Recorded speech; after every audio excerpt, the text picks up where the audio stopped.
आज घसीपुरा निर्वाचन मंडलीर महान पर्व गणतंत्र रक्षा एवं घसीपुरा निर्वाचन मंडलीर विकास पई ए माटीर स्वाभिमानी बरपुत्र सौम्य रंजन पट्टनायक स्वाधीन विधायक प्रार्थी होई निजर नामांकन पत्र दाखल करिसेंती।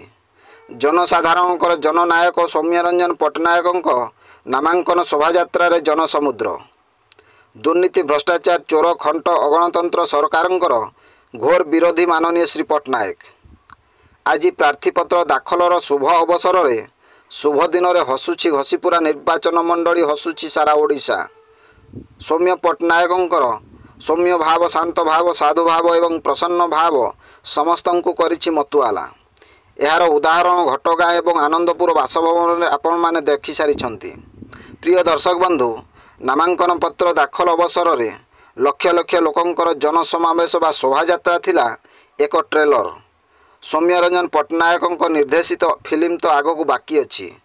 यही नामांकन शोभायात्रा रे बीजेपी बीजेडी एवं कांग्रेस दलर कर्मी मानक सहित साधारण वर्गर लोक माने मध्य एही विशाल शोभायात्रा रे जोग देइथिले।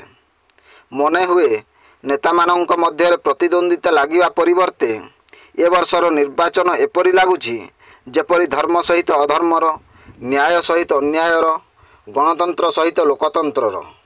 तेणु दर्शक बंधु, आगकू देखा बाकी रहा ये कली जुगरे कहार प्रभाव केते रहुछि। अक्षय हेउ पुण्य जगते धर्मर हो जय। नमस्कार भाई, कौटू आसते? अच्छा, ढेंकीकोट केते लोक हेबार व्यवस्था रही आज जगह लक्ष लोक।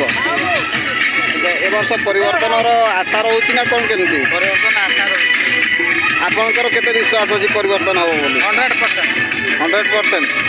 सर आप कौन कह विषय जीतरे सौम्य बाबू?